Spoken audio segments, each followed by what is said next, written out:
Boa noite, boa noite. Deixa eu arrumar esse trem aqui. Esse cabelinho. Agora que eu vi. Cheio de peluginha.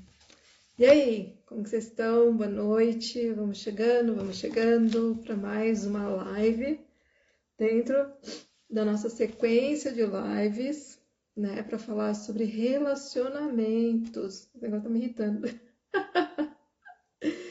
Com a leitura. Pronto, parou.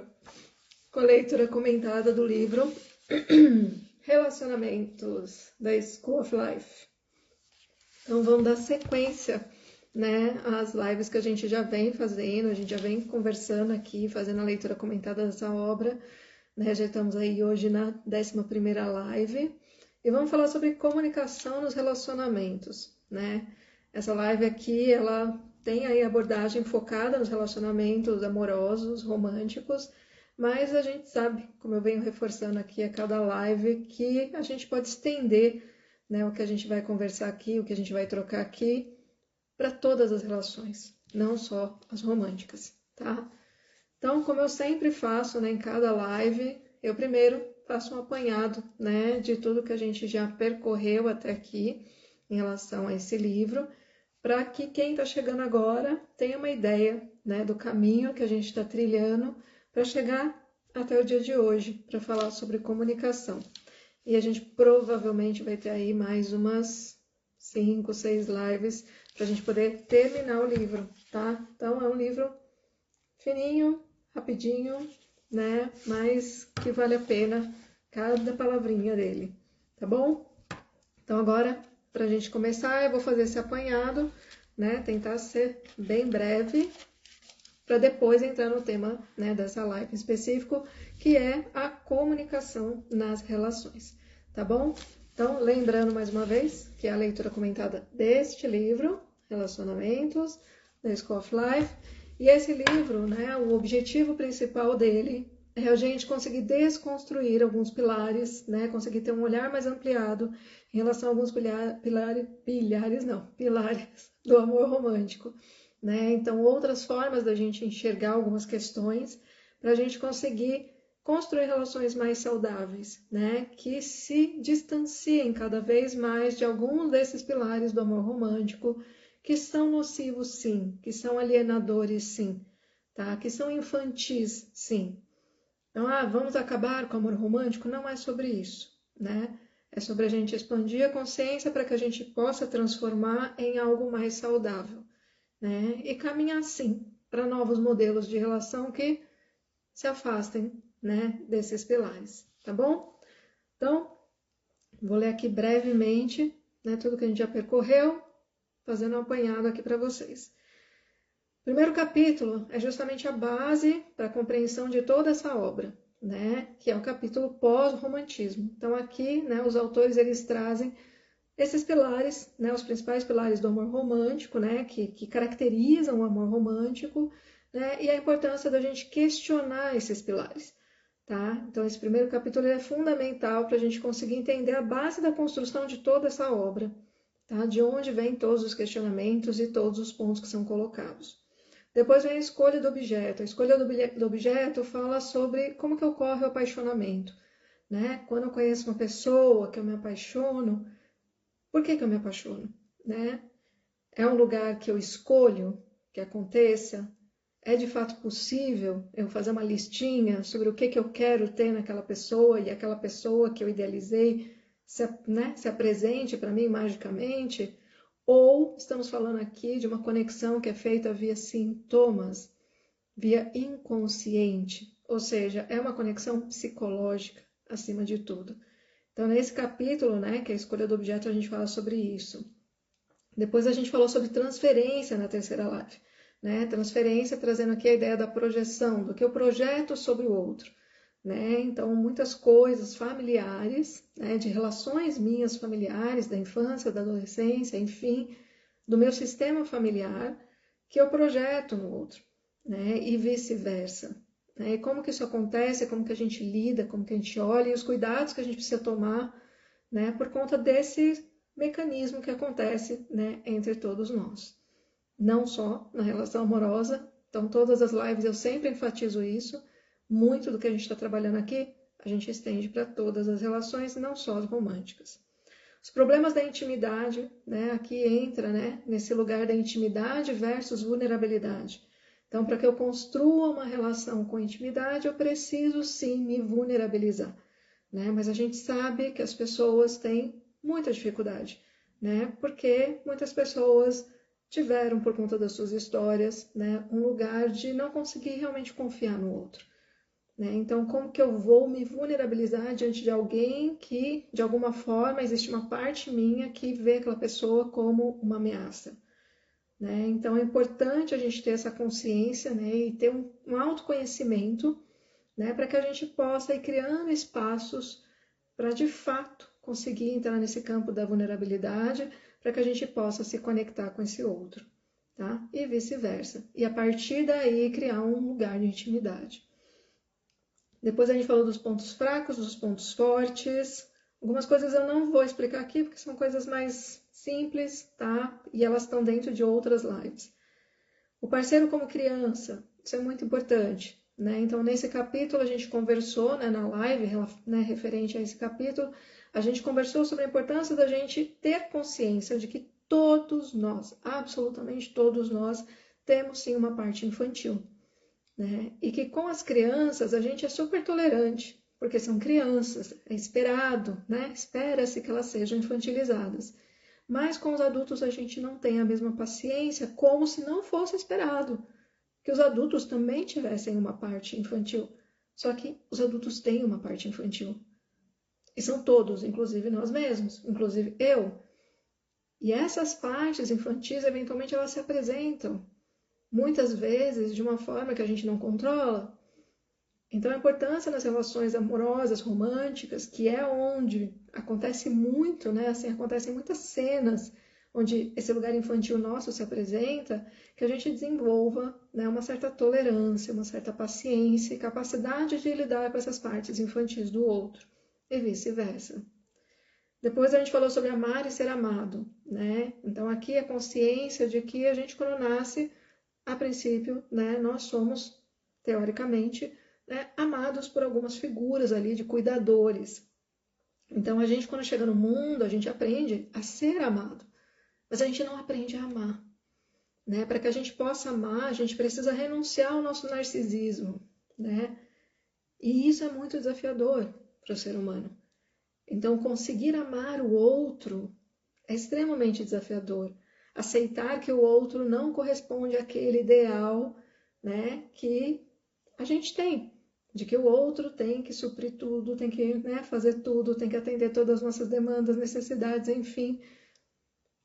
Então, é um lugar também extremamente importante essa live que a gente falou de amar e ser amado. Aí aqui ele fala sobre a dignidade, lavar roupa, que é um outro tema, né? É um outro lugar aqui que eu não vou falar, é uma coisa bem breve, bem rapidinha, né? Ensinar e aprender, né? Foi um outro tema que a gente trouxe aqui, a importância, né, dentro de uma relação amorosa, que a gente entenda que a gente vai ter sempre um papel de aprendiz e mestre, os dois, né? Então, em toda relação, as duas partes têm algo a ensinar e algo a aprender. E quando a gente tem essa consciência, é quando a gente consegue ter a capacidade de enxergar valor naquela troca, né? Enxergar valor naquelas pessoas, né? Com quem a gente está ali se dispondo, né? A desenvolver um vínculo de intimidade, de cumplicidade. Então, muitas vezes na nossa sociedade, a gente vê que tem muitas coisas que são muito valorizadas, né? Por exemplo, status social, recursos materiais, né? E muitas vezes a gente deixa de perceber que existem outros lugares de valor naquela pessoa que está chegando na nossa vida. Então, é muito importante que a gente consiga olhar e valorizar isso. Entender que todo mundo traz algo. Por mais que não seja aquilo que a sociedade diz que tem valor, mas é a gente reconhecer o que tem valor para a gente, que esse outro traz. E vice-versa. Boa noite, todo mundo que está chegando. Depois a gente vem para pessimismo, né? Fala sobre a importância, sim, da gente ter um certo pessimismo, diante de uma relação amorosa? Na verdade, diante da vida, né? Porque se a gente não tem esse lugar do pessimismo, a gente cai naquele lugar de acreditar que tudo é perfeito, que tudo é maravilhoso, que tudo tem que ser perfeito, que tudo tem que ser maravilhoso. E a gente sabe que isso não é real. A gente ignora, né, aquele lugar que não é o ideal quando a gente se torna otimista demais, né, nessa relação amorosa.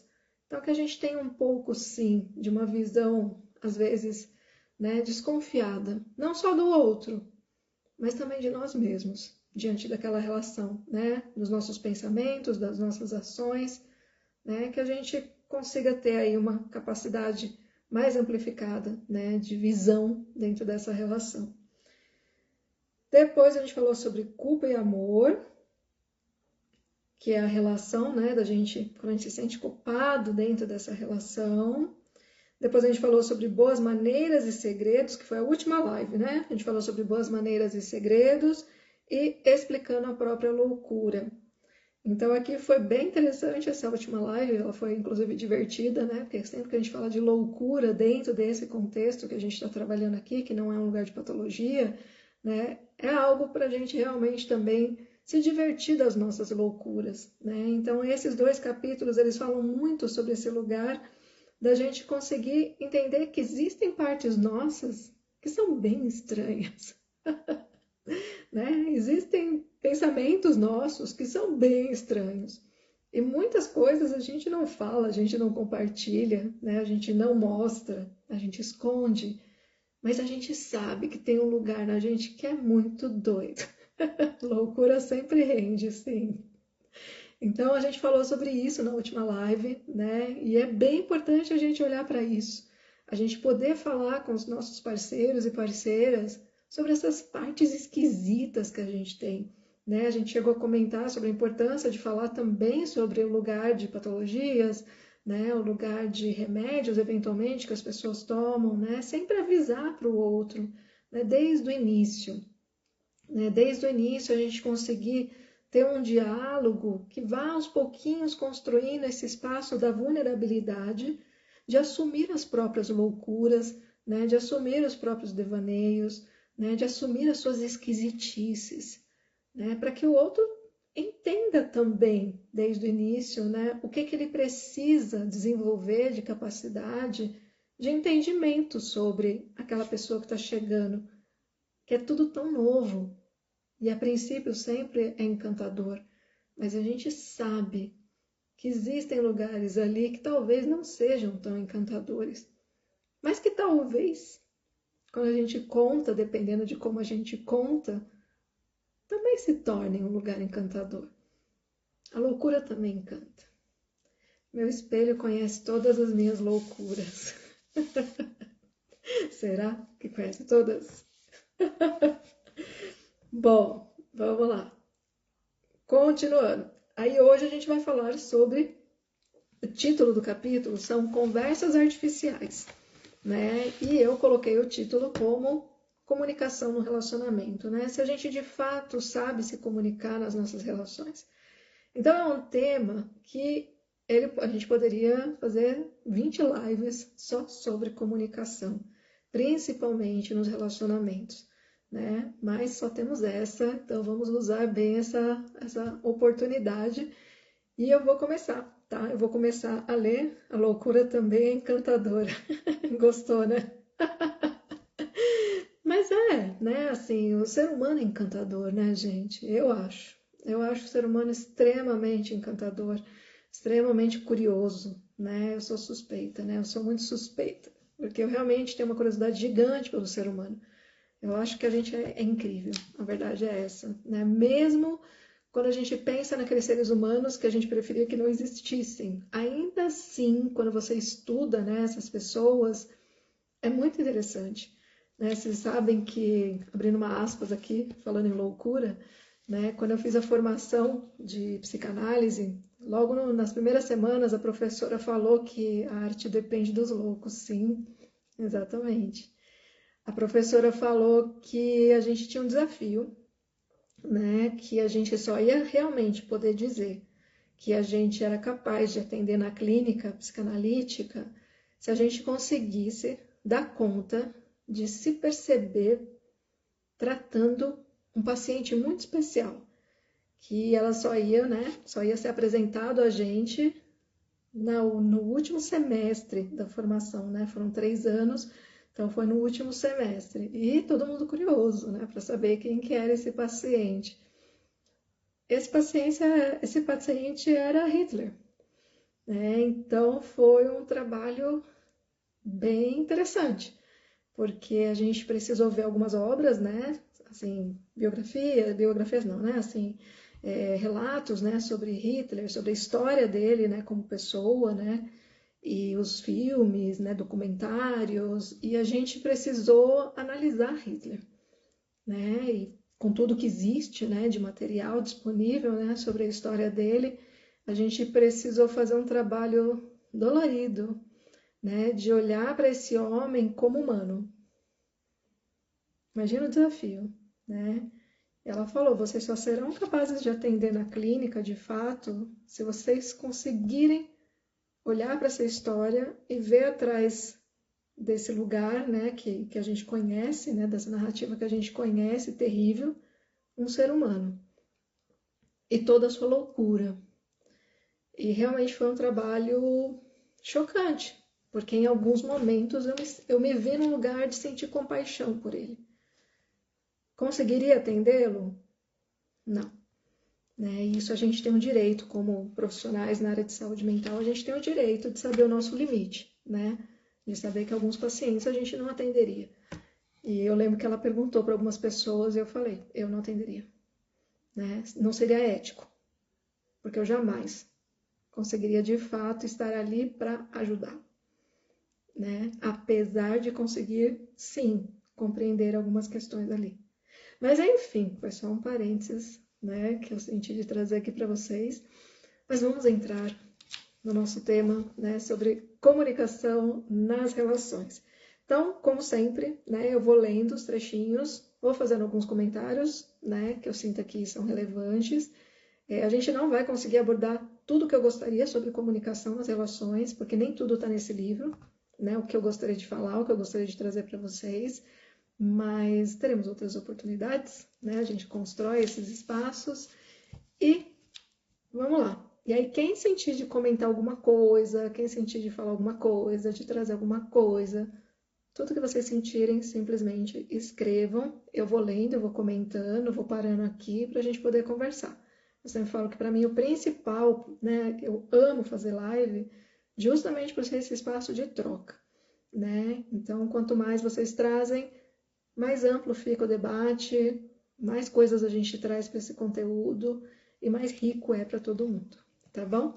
É isso. Boa noite para quem está entrando. Ei, amada! Que linda! Seja bem-vinda, Isis. Então vamos lá. Começando. Conversas artificiais. E aí vocês vão entender mais para frente por que ele chama esse capítulo de conversas artificiais. Porque ele fala da importância das conversas artificiais. Eu achei bem interessante essa abordagem. Em geral, a conversa é considerada o ponto central de uma boa parceria. Mas nossa cultura costuma ter uma imagem distorcida de como os diálogos devem ser. Tendemos a adotar a postura romântica de que o ideal é que os parceiros se entendam intuitivamente e a conversa seja espontânea e flua livremente.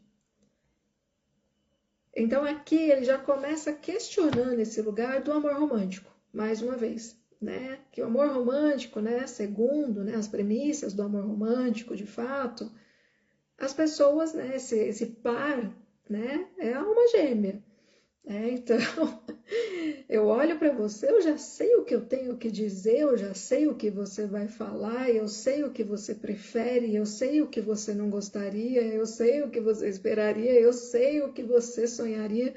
Segundo o amor romântico, é isso, né? Esse outro, ele já sabe tudo que eu penso, ele já sabe tudo que eu sinto, ele já sabe tudo que eu espero, né? Só que a gente sabe que é justamente essa premissa, né? De supor que o outro sabe aquilo que eu quero ouvir, quando eu quero ouvir, se eu quero ouvir, que as nossas conversas dentro dessas relações geralmente acabam em conflito. Porque cada um tá ali esperando que o outro saiba, esperando que o outro acerte no tom, esperando que o outro adivinhe o que a gente quer, né? Eu tinha um parceiro que eu achava engraçado, né? Que eu não falava o que eu queria algumas vezes, né? E aí eu ficava brava, fazia bico, né? Que ele vai falar sobre esse lugar de fazer bico, né? Eu fazia bico, fechava a cara, e aí, e aí ele falava assim, toda vez que acontecia isso, aí depois eu ia lá e aí ficava brava, não sei, aí quando eu falava o que eu queria, aí ele olhava para mim e ele falou, mas nem Jesus, até Jesus Cristo a gente tem que pedir para ele dar, entendeu? Imagina eu. Então, se você não me pede, se você não me fala o que você quer, do jeito que você quer, como que eu vou adivinhar? Por quê? Porque existia um lugar em mim, né, que estamos desconstruindo, né? Tô aqui desconstruindo ainda, porque de vez em quando atravessa a gente, né? Mas é um lugar que a gente tem dentro dessa construção que vem desse amor romântico, que tem uma loucura nossa de achar que o outro tem que adivinhar. E é aí que falha absurdamente boa parte das comunicações das relações. Então aqui ele já começa questionando isso, né? A importância da gente entender que o óbvio, sim, precisa ser dito. Senão ele se torna maldito, certo? Um sinal muito significativo de nosso problema com a conversa nos relacionamentos, é justamente o que ele vai falar agora, é a tendência de fechar a cara. No fundo, ficar emburrado é a combinação de uma raiva intensa com um desejo profundo de não revelar por que estamos zangados. Buscamos desesperadamente a compreensão, mas, ao mesmo tempo, estamos completamente comprometidos a não nos explicar com clareza. Isso acontece muito e revela que, longe de ser fácil e natural, pode ser muito difícil conduzir uma boa discussão nos relacionamentos. Percebe o nível de loucura? Então, assim, eu quero ser compreendida, mas existe uma parte minha que está decidida a não ajudar o outro a me compreender. Então eu me fecho. Faço o bico, fecho o cara. É uma grande insanidade. Esses somos nós. Então, a gente precisa ter clareza sobre esses aspectos, sobre essas posturas, sobre esses padrões, né, que a gente tem na comunicação entre os casais, principalmente. Até porque muitas vezes, se a gente parar para pensar dentro do trabalho, né, numa relação com um superior, por exemplo, no trabalho, a gente normalmente não faria isso, né? Então, assim, tô chateada com o meu chefe, vou fechar a cara, vou fazer bico. Mas a gente tem outras posturas, né?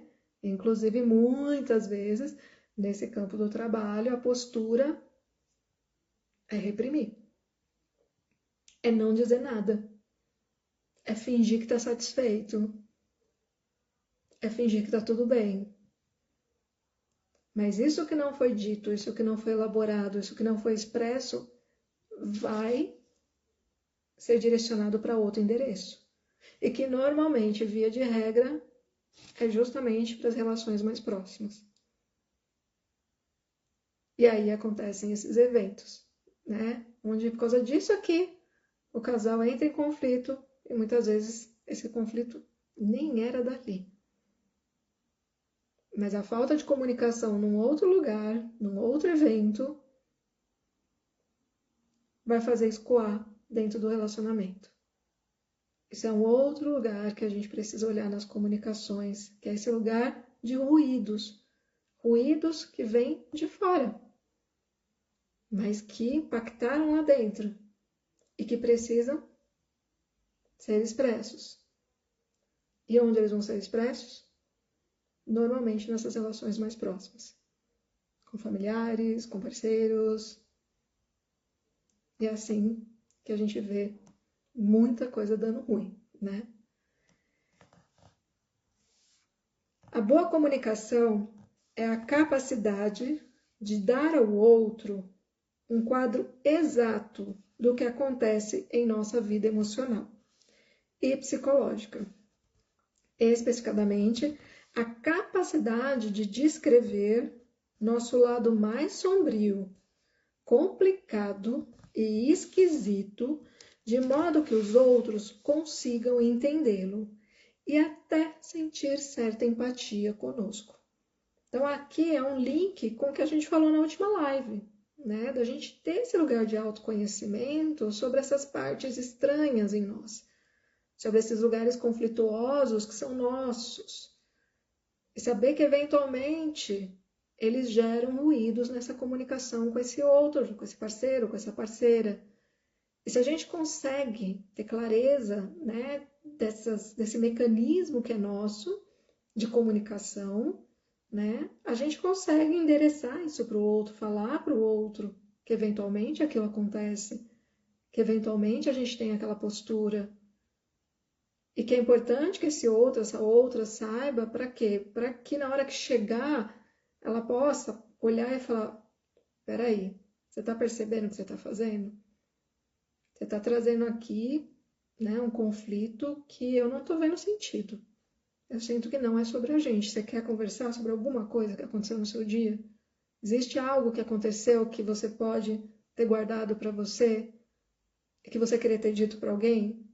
E que agora talvez você esteja encontrando esse espaço aqui, mas talvez não seja, né, nesse tom que você tem que falar comigo. Talvez você esteja pedindo ajuda, mas não consegue reconhecer que é sobre isso. Vamos olhar para isso juntos? Então, essas conversas, normalmente, são raríssimas. Porque, normalmente, esses dois, eles precisam ter um certo nível de conhecimento de si. Precisa ter um certo nível de maturidade para a gente conseguir desenvolver esse tipo de comunicação com o outro. Mas é possível, né, que uma das partes, normalmente, que desenvolve isso primeiro, essa maturidade na comunicação, ensine o seu parceiro ou a sua parceira a fazer isso. E não necessariamente o que vem acontecendo muito, né, que a pessoa fala assim, você tem que fazer terapia. Ajuda? Ajuda. Mas tem pessoas que não vão fazer, não tão cedo. Elas precisam primeiro sentir uma certa confiança ali, nelas mesmas, né? Antes de se colocarem numa situação onde elas vão se sentir expostas. Então, muitas vezes, não é falar para o parceiro e para a parceira que eles têm que ir para a terapia, pelo amor de Deus. Né? Isso está virando um lugar assim, de uma terceirização, uma falta de responsabilidade afetiva e de desejo de criar vínculos absurda. Tipo, não, você está me dando trabalho, vai dar trabalho para outro. Aqui não. Né? Não foi para isso que eu quis casar, não foi para isso que eu quis namorar com você. São relações. São muitas coisas envolvidas em se relacionar. Eu acredito que a principal é sim a capacidade de desenvolver uma comunicação fluida, uma comunicação madura, uma comunicação consciente. E muitas vezes é aquele que está um pouquinho mais à frente nesse campo do autoconhecimento que vai ajudar o outro a caminhar junto.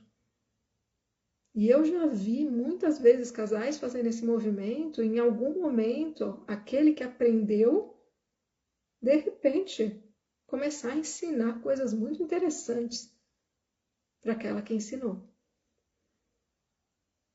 E aí as coisas se equilibram. E aí o vínculo se forma. E é muito bonito esse caminho. Mas é preciso ter vontade, disponibilidade, tempo, paciência, tolerância, autoconhecimento e a capacidade de reconhecer que a gente também está aprendendo, não é só o outro. Talvez a gente esteja aprendendo mais sobre uma coisa do que o outro, mas os dois são aprendizes e os dois são mestres, como a gente falou no capítulo Ensinar e Aprender, certo? O bom comunicador tem a habilidade de apresentar a pessoa amada de forma delicada, tranquilizadora e oportuna, sem fúria nem melodramas. Algumas áreas muito problemáticas da própria personalidade e alertá-la para o que existe ali, como um guia turístico numa zona de perigo. A gente até brincou um pouco nas outras lives falando sobre a importância da gente entregar o mapa de nós, né, para o outro, né? Algum tipo de guia para que o outro consiga se conectar da melhor forma possível com a gente a partir daquilo que a gente já conhece da gente. Entendendo que mapa não é território, ou seja, ele vai navegar da forma que ele pode, que ele consegue, do jeito dele. Mas é importante o outro ter alguma noção, algum caminho que a gente já conhece sobre como funciona se comunicar com a gente. E vice-versa. Isso normalmente ajuda muito, né? Então, assim, tem gente que acorda de manhã e não quer falar, né? E você vai falar com a pessoa te dá esporro, a pessoa fica brava, estraga o dia da pessoa. Então, a pessoa te fala desde o início, né? Olha, quando eu acordo, eu preciso fazer um ritual, né? Eu preciso de um tempo, né? Eu não gosto de conversar muito de manhã, então pode ser que eu não vá te dar a atenção que você gostaria, né? E assim vai, né? Eu preciso ficar um tempo sozinho. Então, tudo aquilo que a gente tiver de conhecimento de nós mesmos, comunicar para esse outro. Para que ele vá com um pouco mais de consciência, construindo esse caminho de comunicação com a gente. E vice-versa. Então, tem gente que não gosta quando grita, né? E é por conta de uma história, né? Eu tenho um paciente, assim, que ele tem uma história de muita violência que ele tinha na casa dele quando ele era criança. De muita gritaria, mas era muita, assim. Era um extremo, assim, um lugar extremamente violento. Então, ele não suporta que levante um pouco o tom com ele, né? É um lugar que o corpo dele começa a tremer, porque ele entra no modo ataque ou corra, né? Então, quando ele tem relacionamentos e até por isso, repetindo padrões, buscando um ambiente familiar, ele entrou em muitas relações onde eram mulheres que gritavam muito. E hoje ele conseguiu sair desse padrão, mas demorou, porque ele precisou perceber isso. Boa noite, amada. Ele demorou muito para perceber isso. Que aquele tipo de comunicação, e não precisava ser muito, né, um grito muito alto, não. Ele realmente é muito sensível ao volume da voz, à dureza da voz. Só que ele buscava esse padrão. E aí ele foi identificando que ele estava buscando esse padrão e ele foi percebendo que ele não dá conta. E que muitas vezes não eram parceiras tão ruins assim. Mas do jeito que era, elas não conseguiam mudar e para ele era um lugar de alerta. Que ele não conseguia se sentir seguro no ambiente com essas pessoas. Então hoje, quando começa as relações dele, ele já comunica. Ele fala, olha, pode ser que às vezes você estranhe, mas eu não dou conta de quando as pessoas falam muito alto, ou falam um pouco mais alto comigo. Então eu vou te pedir para a gente tentar resolver as coisas sem precisar elevar o tom. Eu vou me esforçar para não gerar situações onde você talvez acabe elevando o tom. E se acontecer, lembra de me acalmar. Porque eu vou precisar de ajuda. Cara, isso é muito bonito. Mas quantas pessoas conseguem fazer isso? E o pré-requisito é autoconhecimento. Porque se ele não te se ele não tivesse identificado isso, se ele não tivesse elaborado isso, se ele não tivesse repetido os padrões, ele não teria conseguido acessar isso. E acessando isso, ele desenha o mapa dele. Ele adiciona uma rua a mais ali. E isso tem ajudado nas relações dele. Então, trazer um exemplo prático para vocês aqui, né? Sobre o que a gente está falando nessa parte. Cadê? Explicando qual é o problema para que ela consiga entender, não fique aterrorizada, possa estar preparada, talvez até ela perdoe e aceite. Não somos, que lindo, que incrível, não é? Ai, gente, eu falo assim, eu acho maravilhoso quando a gente aprende isso e quando a gente consegue começar a colocar em prática tudo isso. É libertador e modifica muito as relações que a gente pode construir. Não é simples. Não estou dizendo aqui que é um lugar, receitinha básica, que vai lá e vai dar tudo certo, vai ser tudo maravilhoso e vai funcionar sempre. Não, eu sempre reforço aqui isso. Né? A gente oscila muito, né? A gente muda de acordo com os contextos, com os dias, com as luas, com os ambientes. Então, às vezes, a gente dá conta de construir, né, esses caminhos bonitos. E tem dias que a gente tropeça. E tá tudo certo. O importante é que tem no mapa, a gente sabe para onde voltar. Esse é o ponto, né? Não somos naturalmente talentosos para ter esse tipo de conversa, porque há muita coisa dentro de nós que não conseguimos encarar, que nos envergonha ou que não entendemos direito. Portanto, não estamos em condições de apresentar de maneira sensata as nossas profundezas a um observador cujo afeto queremos manter. Talvez você tenha desperdiçado o dia inteiro na internet, ou esteja se sentindo, né, dentro das suas questões mais íntimas, inquieto, atraído por uma outra pessoa, ou tenha mergulhado num vórtice de inveja de um colega que parece fazer tudo certo no trabalho, ou se sinta arrasado de arrependimento e ódio de si mesmo por algumas decisões bobas que tomou no ano passado, porque adora aplausos. Ou talvez o pavor do futuro tenha deixado mudo. Tudo vai dar errado. Acabou. Você tinha uma vida só, estragou tudo.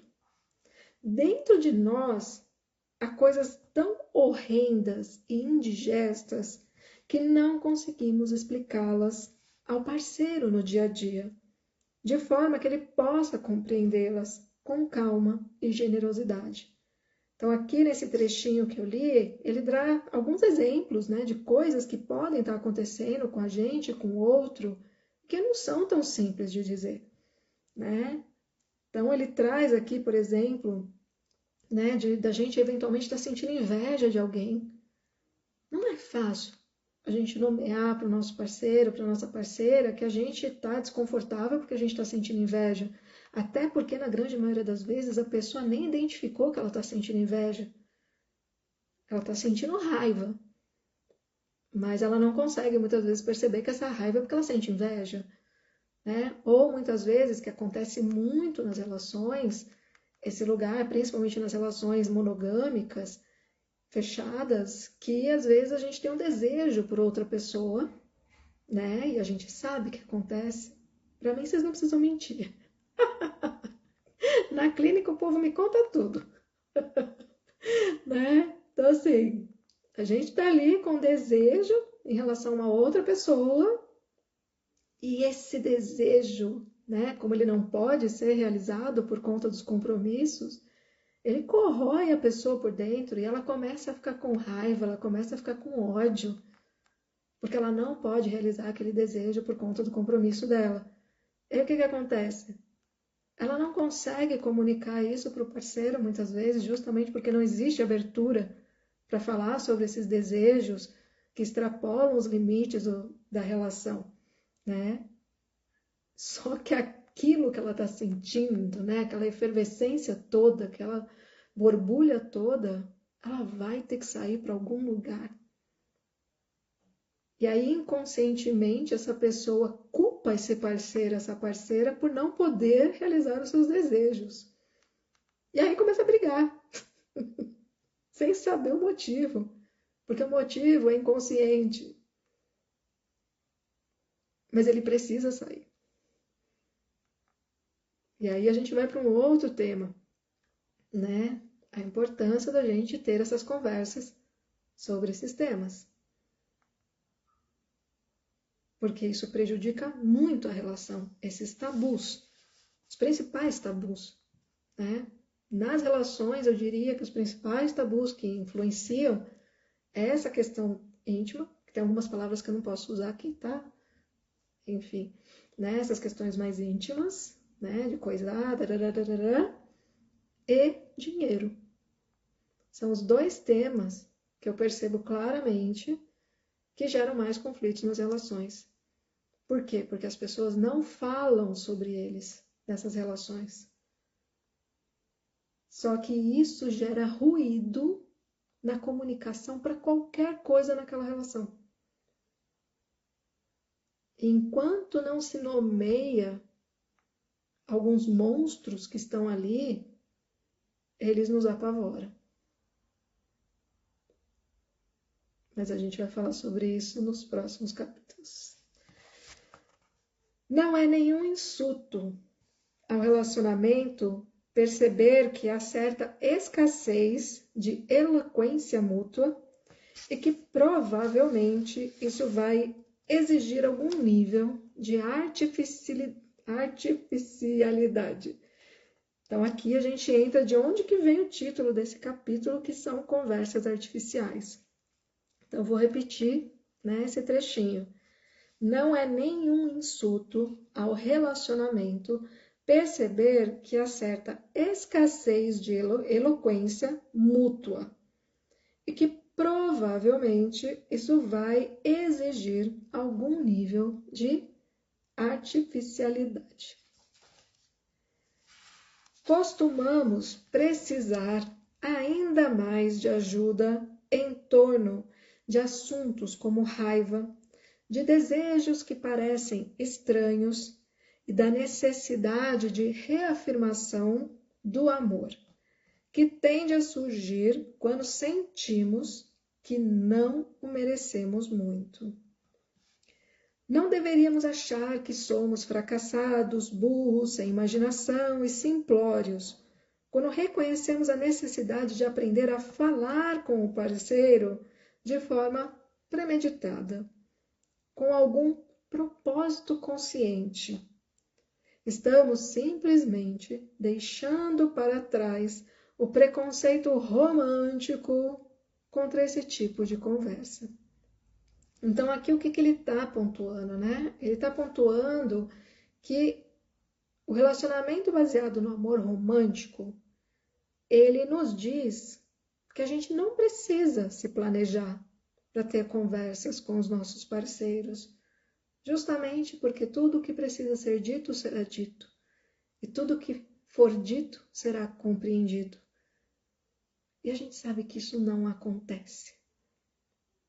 Então, aqui, dentro dessa visão do que ele chama de conversas artificiais, é um nome para esse capítulo que foi dado aqui nesse livro, né? Eu até tenho vontade de olhar a versão dele em inglês para ver essa tradução, porque eu particularmente não gosto muito desse nome, tá? Que eles deram para esse capítulo, porque não são conversas artificiais, mas são conversas não românticas. São conversas não romantizadas, né? Essas conversas baseadas numa consciência de que sim, eu preciso desenvolver uma estratégia muitas vezes para conversar sobre algumas coisas com esse parceiro e com essa parceira. Eu preciso me preparar para algumas conversas. Eu preciso ser mais investigativa nas minhas conversas com esse outro, com essa outra. Eu não posso partir do pressuposto que é só eu chegar lá e falar e tudo será compreendido. E tudo que eu quiser dizer será dito. Por que não? Conversas pontuais e necessárias, né? Exatamente. Então são exatamente pontuais e necessárias. O amor romântico, ele desconsidera isso. Ele acha isso uma bobeira. Ele acha isso, como fala, tem algumas conversas já que me trouxeram alguns casais, né? As palavras que o outro usou para falar sobre essas conversas, né? Isso é drama, né? Ou não, para que falar sobre isso? Isso não é importante. O que importa é que a gente se ama, né? A gente ouve muito isso, né, em narrativas românticas. A pessoa está ali querendo discutir coisas importantes, né, coisas práticas muitas vezes, e o outro não se preocupa com isso. O importante é que a gente se ama. O amor dá conta. E a gente sabe que não é verdade. A gente sabe, né, quem já viveu, né, relações, né, amorosas, um pouquinho mais longas principalmente, sabe que não. Nem sempre amar é suficiente. Muitas vezes, né, a gente tem um filme, é um filme muito bom, que eu não lembro o nome. Gente, é absurdo não lembrar o nome desse filme. Será que era Divórcio, gente?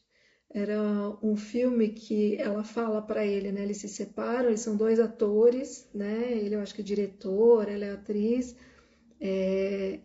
E aí eles terminam, e aí no final tem uma cena que ela fala para ele, né? Que ela escreve, na verdade, eu te amo, mas não é suficiente. Cara, essa cena. Eu não, é o casamento. É alguma coisa casamento esse filme. Eu esqueci o nome. Nossa, e esse filme é maravilhoso. Maravilhoso. E é sobre isso. Muitas vezes eu amo, mas não é suficiente para continuar na relação. E segundo o amor romântico é. Deixa eu ler aqui o que vocês escreveram. Acho lindo pensar sobre esse cuidado prévio com as conversas, não é? E é necessário, extremamente necessário. E assim, do lugar de assumirmos que no preparo elaboramos ainda melhor a situação. Exato, né? Eu tô rindo que eu tô lembrando dos meus pacientes, que às vezes eles me trazem algumas questões, né, do que acontecem ali, uma discussão, enfim, um monte de coisa que acontece, ou coisas que vão acontecer, né, que eles estão se preparando. E aí eu sempre, assim, eu tenho realmente, assim, uma...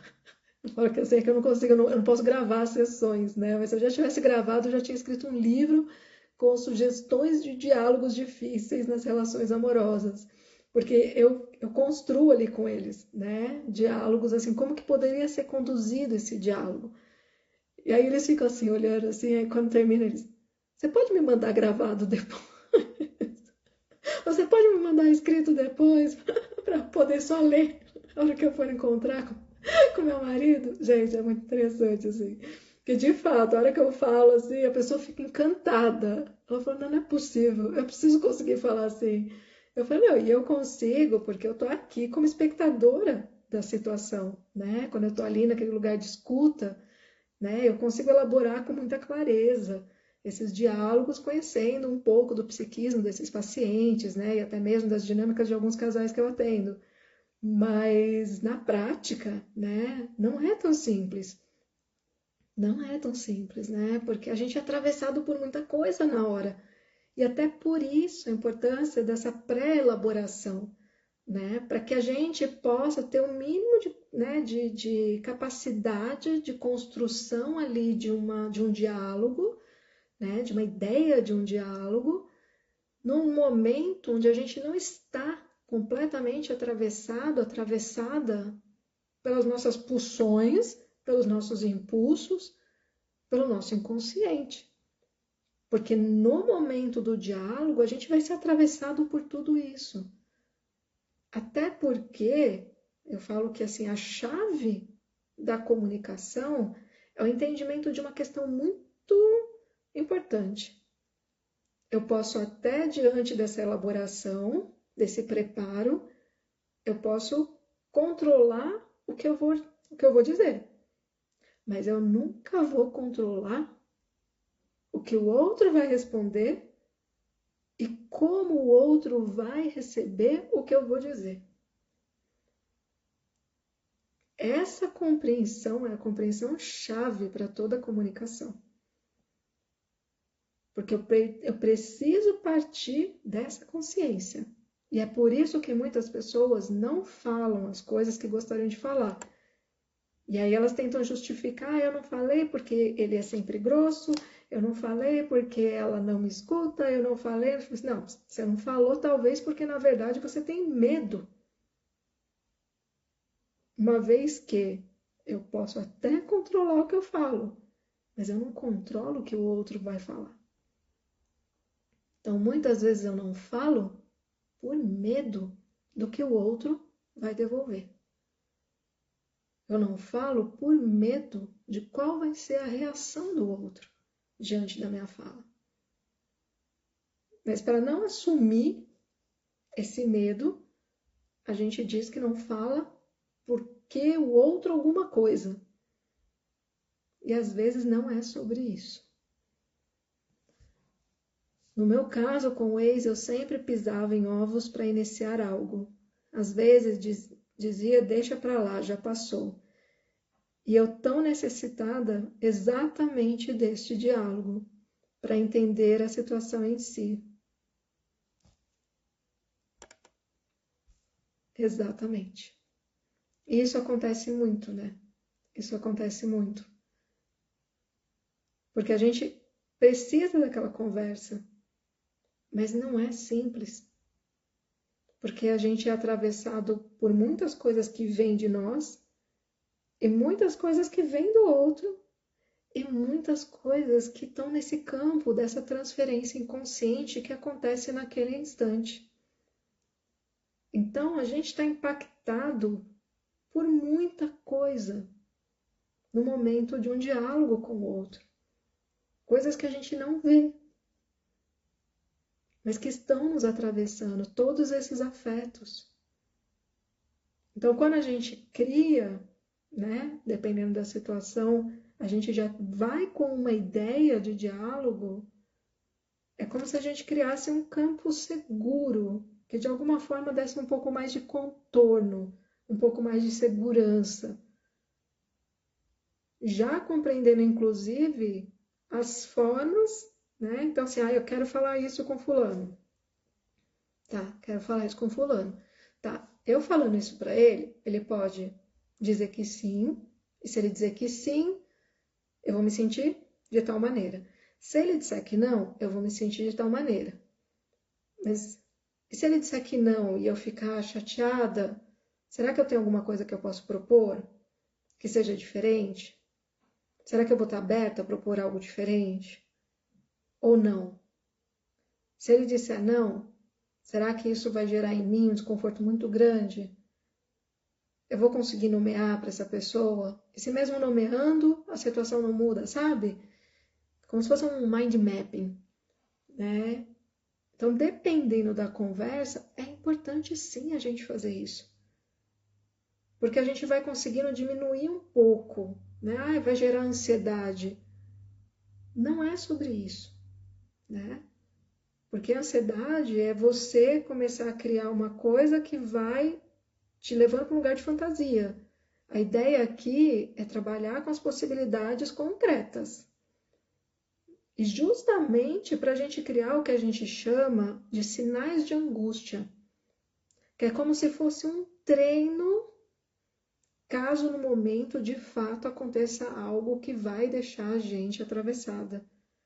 Então, se a gente já antecipadamente fez algum trabalho mínimo ali de pensar em cenários diversos, tanto que vão de acordo com o que a gente quer, quanto que vão totalmente contra o que a gente quer, esse exercício ele vai criando já na gente, né, redes neurais ali, caminhos neurais, sinapses, e que o nosso corpo também vai sentindo junto, né, aquele lugar, e vai criando uma estrutura preparada para aqueles eventos, para aquelas possibilidades, para aqueles cenários.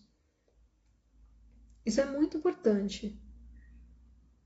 E aí cada um vai fazer conforme sente que dá conta.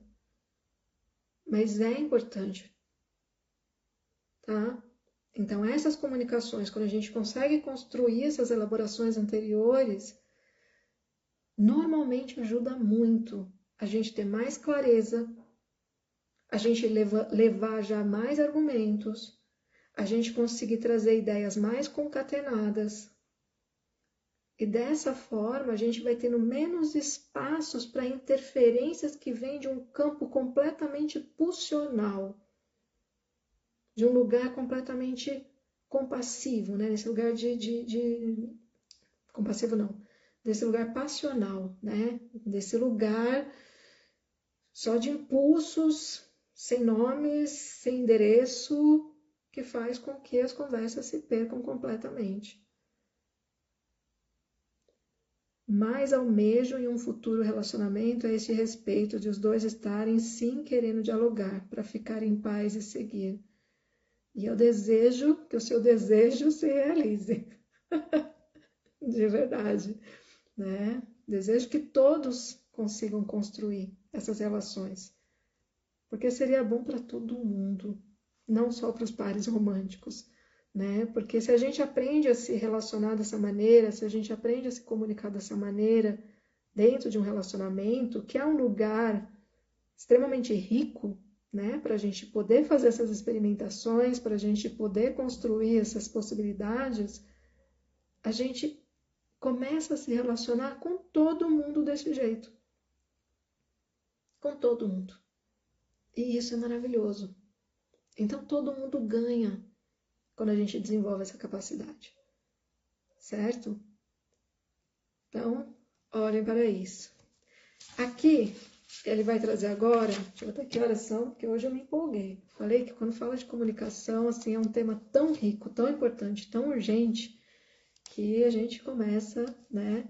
E tem muito a ser dito, né? De como que a gente estrutura esse diálogo, de como que a gente estrutura essa conversa, né? E do quanto é importante o autoconhecimento, né? Para a gente saber de que forma que a gente se expressa no mundo, né? E qual é a minha capacidade de entendimento do que o outro traz. Esse lugar de escuta, que até eu olhei assim, esse livro, que ele não traz, por exemplo, esse lugar, né? Na comunicação, e que é tão fundamental. Então, aqui a gente está falando muito sobre essa construção, né, dessa elaboração, desse preparo para essas conversas, mas também é importante a gente trazer aqui a necessidade de desenvolver uma capacidade de escuta. Porque da mesma forma que nós aprendemos primeiro, né, a sermos amados, e só depois a gente vai, talvez, desenvolver a capacidade de amar, nós também primeiro aprendemos a sermos escutados. A gente não aprende a escutar. E é com o amadurecimento que a gente vai desenvolvendo a capacidade de escutar o outro. Então, boa parte também dos conflitos que acontecem nas relações é justamente porque não existe uma capacidade de escuta. Porque a gente muitas vezes não consegue perceber que existe um outro diante de nós, endereçando algo para nós, sobre nós, e a gente fecha a escuta. Quantas vezes a gente não vê conflitos, né, ou não vivencia conflitos, chega uma hora que os dois nem sabem mais o que eles estão falando, porque ninguém mais está se escutando. É um lugar onde não existe, por exemplo, esse trabalho anterior de entendimento do que eu quero trazer e o quanto eu estou disponível para escutar. Porque também um lugar que é importante, né, que a gente estava falando dessa questão da elaboração, é essa consciência de que sim, eu tenho uma ideia do que eu quero levar, mas pode ser que o roteiro mude, né? Pode ser que eu chegue ali para falar alguma coisa e o outro me traga alguma informação e ali o roteiro muda completamente. Então eu também preciso ir preparada para mudar o roteiro. Então, a arte da comunicação tem muito a ver com a ideia do improviso, dessa flexibilidade de chegar com uma ideia para o outro e, diante do que ele te devolve, você está em um outro cenário. Como lidar com isso? Com a frustração dessa conversa não seguir o roteiro que você tinha programado. E que acontece muito. Então, esse é um outro lugar importante da gente olhar para as nossas comunicações, para essas conversas. Esse entendimento da necessidade do improviso. Esse entendimento de que eu quero falar sobre uma coisa, mas talvez eu tenha que falar sobre outra. E o quão aberta eu estou naquela relação para dançar nessa comunicação. No sentido de mudar o passo, mudar o ritmo. Então, é extremamente complexo esse lugar da comunicação nas relações. O que eu estou trazendo aqui são lugares para a gente refletir, né? Possibilidades de como conduzir, mas a verdade é que a gente pode ser sempre surpreendido, surpreendidas. E aí o que vai sustentar nesses momentos é o nosso autoconhecimento. É a capacidade, diante da mudança do roteiro, eu perceber o meu desconforto e talvez nomear para o outro. Para, olha, eu não estava preparada para falar sobre isso hoje. É uma forma de sair pela tangente. Né? E que acontece, né? Assim, olha, eu não estava preparada para falar sobre isso hoje, eu prefiro ou a gente continua o outro tema, né? Ou a gente encerra por aqui e a gente conversa num outro momento, quando eu estiver me sentindo mais pronta, né? E é sobre isso, é sobre a gente encontrar formas também de perceber os nossos limites ali. Que não necessariamente eu vou querer falar sobre tudo a todo momento. E o outro, idem. Pode ser que eu chegue com um super roteiro ali, né? E o outro não está disponível. E aí eu tenho que entender também como lidar com a minha frustração. A partir do momento que eu quero falar e o outro não quer escutar. E que acontece com muita frequência. Então temos muitas coisas aqui. E continuando. Vamos lá.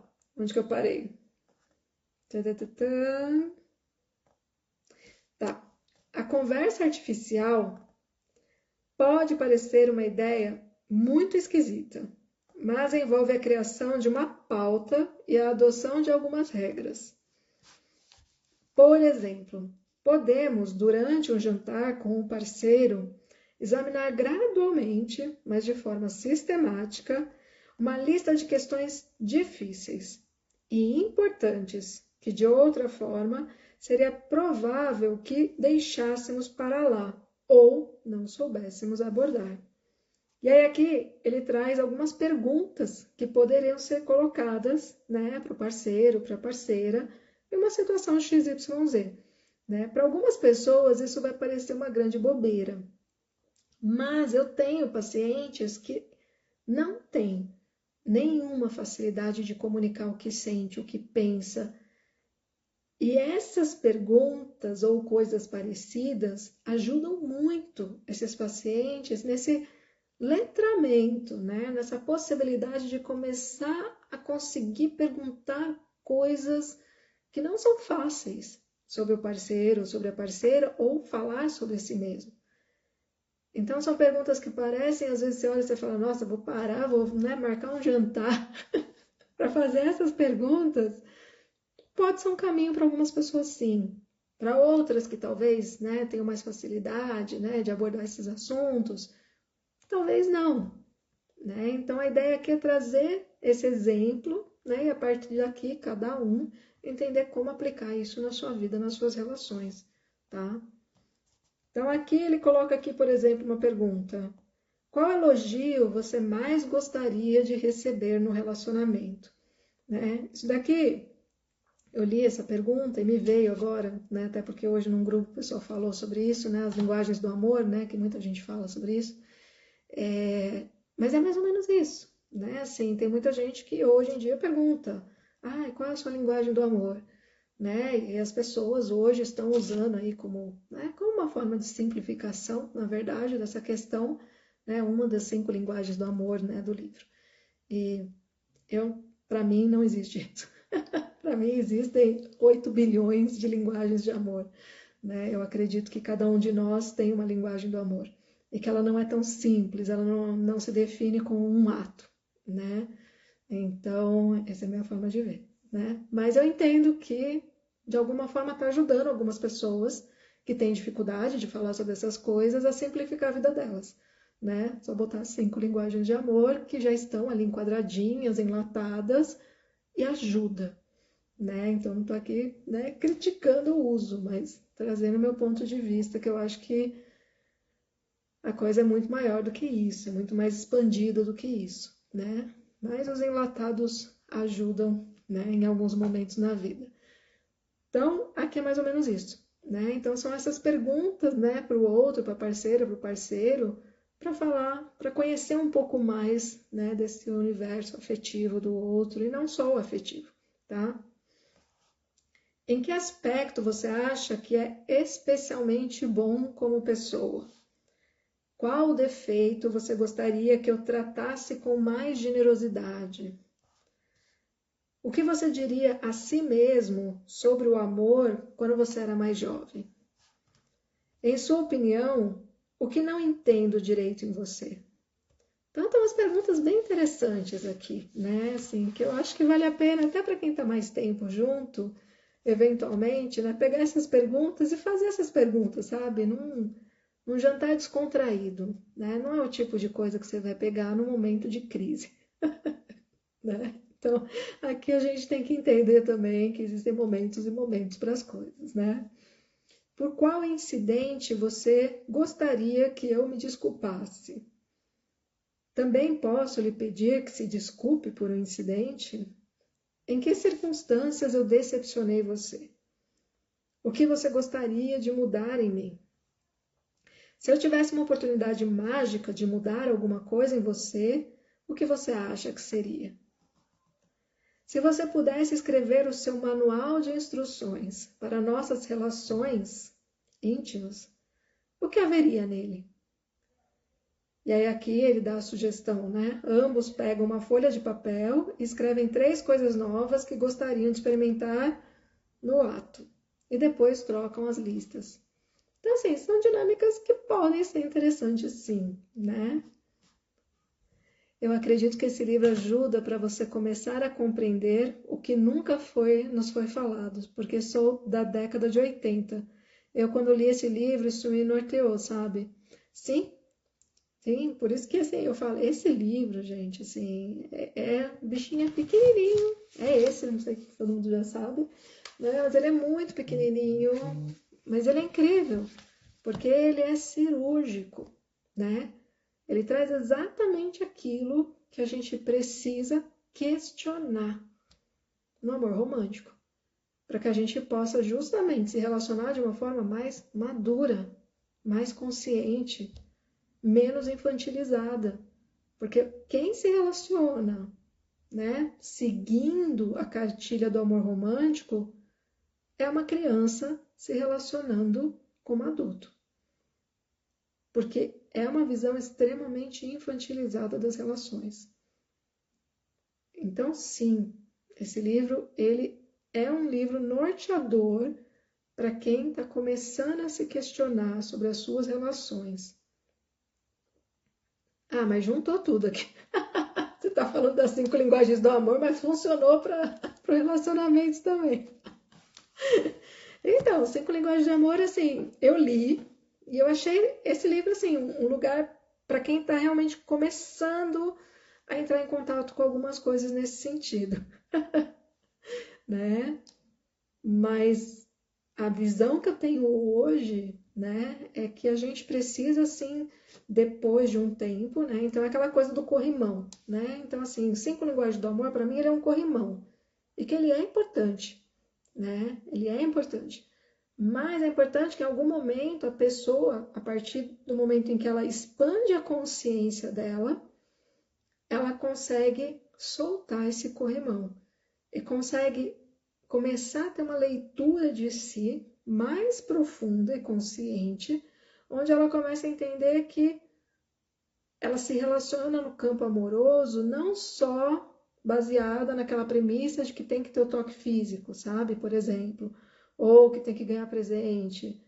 Não, ela vai percebendo a cada relação, inclusive, que a forma como o amor é comunicado, a forma como o amor flui, porque o amor não é algo que é meu. E aí, gente, que horas são? Tá quase acabando. Ah, meu Deus do céu. Eu vou ver se eu falo sobre isso. Deixa eu ver os próximos capítulos, porque senão. Eu acho que eu vou falar isso na próxima live. O que eu ia falar agora, né? Nesse lugar mais. Num olhar mais expandido sobre o amor e sobre a compreensão de que o amor não é. Ele nunca acontece em um. Né? O amor é um fluxo. Então, esse lugar da linguagem de amor é como se assim, a minha linguagem de amor. Na verdade, a gente cria uma linguagem terceira entre duas pessoas específicas. E aí cria-se uma nova forma de amar. Nem a minha, nem a sua, a nossa. Então, nesse lugar, a gente precisa expandir um pouco a consciência para sair da visão estreita de que são 5 linguagens de amor. Não é equivocado isso, né? Mas é só um corrimão para quem está começando a andar, que ainda precisa segurar, né? E quando a gente expande, a gente percebe que é um pouco diferente, tá? Tá bom, perfeito. Você é incrível. Expansão, que delícia. Linda. Concordo, não é? É a visão que eu tenho hoje. Mas um dia podemos falar mais sobre isso. Vamos lá, que hoje eu vou terminar um pouco mais tarde, gente. Me atrasei aqui. Empolguei. Bom, deixa eu ver, mas tá quase terminando já. Outra coisa que podemos fazer com o parceiro é terminar estas frases sobre os nossos sentimentos por ele. A ideia é terminá-las bem depressa. Ela vai falar as frases na sequência, sem pensar muito.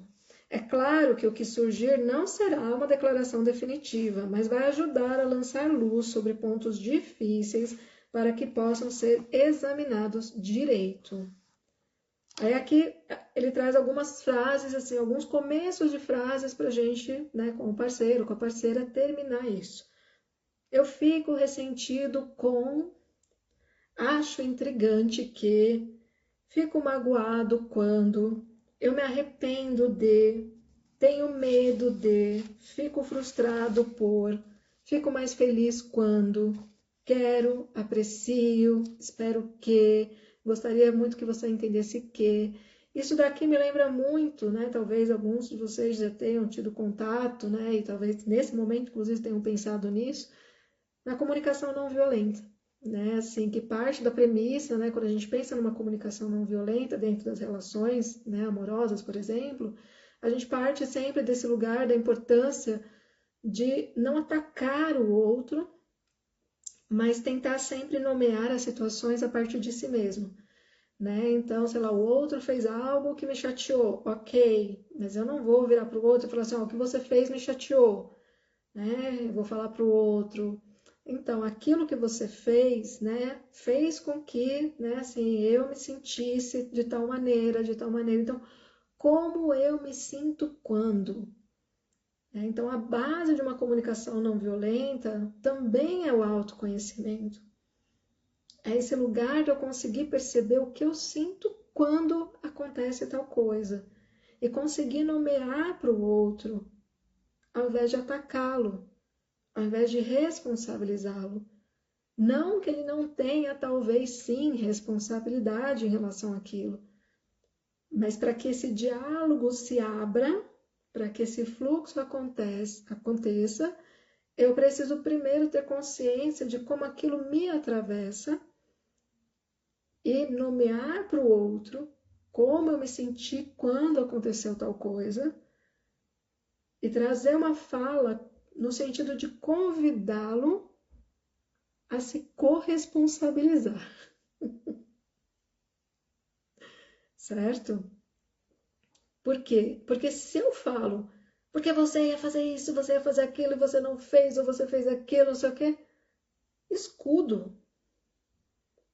Quem vai querer conversar com você atacando? Ninguém. Por muitos anos, eu fui essa pessoa. Por isso, quando as pessoas, né, os meus pacientes, nossa, o jeito que você fala, eu falei, gente, podia ter um filme de quem era a Mayra quando era mais nova, né? E quando era mais nova, até os seus 25, 24, 25 anos, né? Eu não sabia conversar assim, não. Era só patada, patada, patada, patada, patada, patada, né? Mas, graças a muitas pessoas, eu fui aprendendo a importância, né? E graças ao meu autoconhecimento também, né? Iniciei a terapia, né, aos 22 anos, foi me ajudando a nomear o que eu sentia e ser capaz de nomear para o outro o que eu sentia e ser capaz de, às vezes, nem sempre, né? Hoje cada vez mais, mas na época ainda era muito difícil, de ter uma comunicação que convide o outro e não que ataque o outro, mesmo que o outro tenha, sim, muita responsabilidade. E muda tudo quando a gente tem essa postura de conseguir nomear o que a gente está sentindo para o outro. E dessa forma fazer o outro refletir sobre o que ele fez, sem a gente condená-lo por ter feito, num primeiro instante. É possível sempre? Não. Cabe sempre? Não. Cada situação é uma situação. Mas as boas práticas da comunicação são baseadas nisso. Não significa que são as corretas, eventualmente. Porque, eventualmente, quem, né, meus pacientes sabem, dependendo da situação, eu falo, tem que rodar a baiana assim. Cada situação é uma situação. Já falei aqui, equilíbrio não é romântico, né? Vamos terminando, quase terminando. Aqui, parte do artifício é concordar com antecedência que ninguém vai se ofender com o que o outro disser, embora haja certeza de que parte do que irá surgir seja no mínimo desconcertante. A ideia é criar uma ocasião em que, para variar, seja possível examinar com atenção aspectos genuinamente complicados do que acontece com o casal. A suposição que está por trás desse exercício é a de que não é possível ter um relacionamento íntimo sem que haja muitos pontos sensíveis de ambos os lados. Por algum tempo, não vamos nos zangar um com o outro. Vamos tentar descobrir o que está acontecendo. Estamos tentando identificar sequências repetidas de emoções, não validá-las ou condená-las, apenas entendê-las. A premissa dessa conversa artificial é de que, enquanto ela durar, ninguém deverá culpar ninguém. Estamos apenas aprendendo a observar alguns problemas na maneira como interagimos. Os relacionamentos naufragam por nossa incapacidade de permitir que o outro nos conheça. Perdoe e aceite como somos. Não devemos supor que, se brigarmos por essas questões, a oportunidade terá sido desperdiçada. Precisamos ser capazes de dizer algumas coisas dolorosas para recuperar a confiança e o afeto. Tudo isso faz parte do que podemos aprender com a tarefa de regularmente ter conversas artificiais, estruturadas e sem censura. E é sobre isso, né, este capítulo necessário, incrível, importante, né, sobre comunicação, né, sobre a importância da gente conseguir ter essas conversas, né, que são conversas que buscam o entendimento, né, que buscam a compreensão de onde vem a fala do outro. Então não é o que eu falo, é de onde eu falo, é de onde o outro fala, é de onde eu escuto o outro. Porque a gente escuta a partir da nossa bagagem também. Não é só a nossa fala que é construída a partir da nossa bagagem, da nossa história. A nossa escuta também. Muitas vezes o outro diz uma frase que para outras pessoas não tem impacto nenhum. Mas quando chega para a gente, chega rasgando. E aí a gente culpa o outro, a gente se chateia com o outro.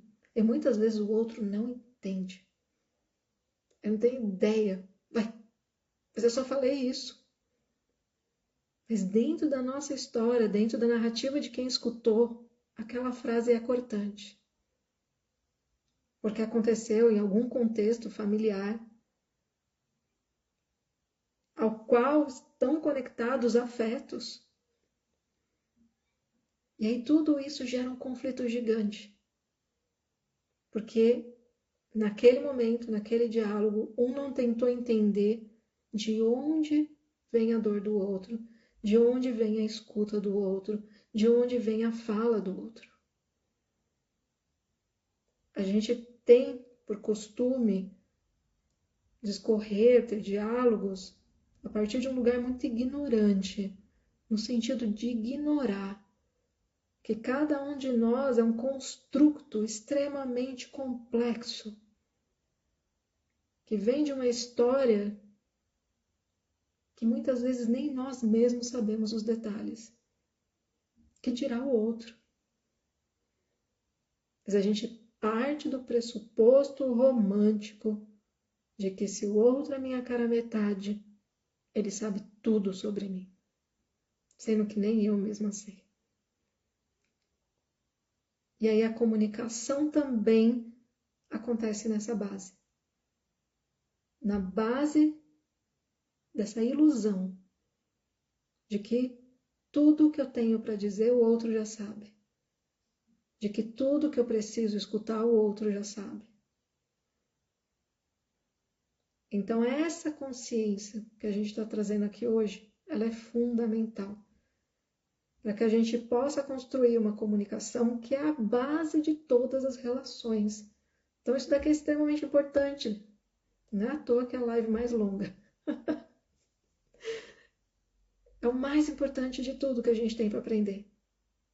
Quando a gente fala de tanto relações amorosas quanto relações em qualquer nível da nossa vida. É a comunicação. É essa consciência de como essa comunicação é construída, de como que a gente pode construir uma comunicação mais saudável. Muito mais interessados de onde vem a fala e de onde vem a escuta. Sem julgar que eu já entendi tudo quando o outro diz. Não, a gente não entendeu. A gente precisa se esforçar mais para entender. E ensinar o outro a fazer isso também. E é isso. Sabe, acredito que a comunicação é a base do respeito também, né? Exatamente. Porque a partir do momento que eu me preocupo em saber de onde você fala, o tal do lugar de fala, né? Isso é um lugar de respeito. Esse é um lugar de uma consciência de que você tem uma história. E que eu preciso honrar essa história na minha escuta. Então, sim, a comunicação, ela é a base de uma relação onde existe respeito. Porque senão se torna um lugar somente de projeções, onde vão acontecer muitos desrespeitos.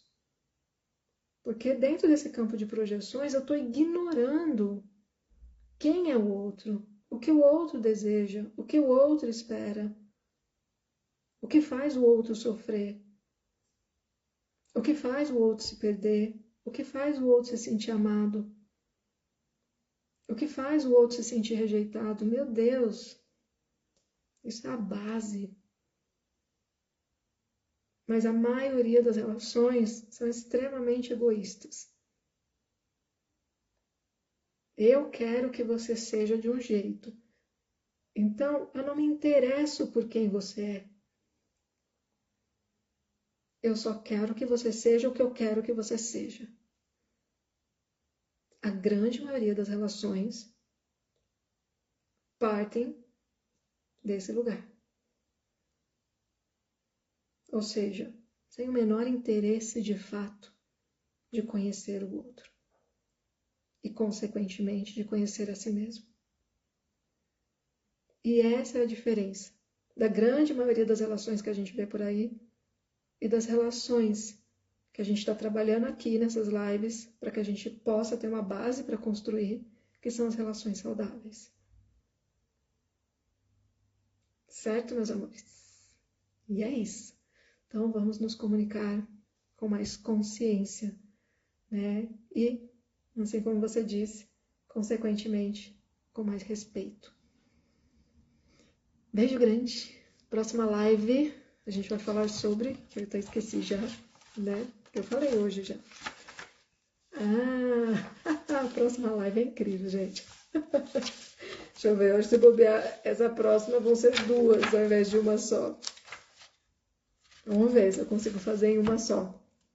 A próxima live não vai ser na quinta-feira, a semana que vem vai ser na terça-feira, porque quinta-feira eu vou ter um compromisso, então eu vou fazer a live na terça-feira, excepcionalmente, às 20 horas, tá? E a gente, gratidão por tanto até aqui, gratidão a você, amada. E a gente vai falar sobre paixonites. Falei, eu adoro esse tema, gente, adoro.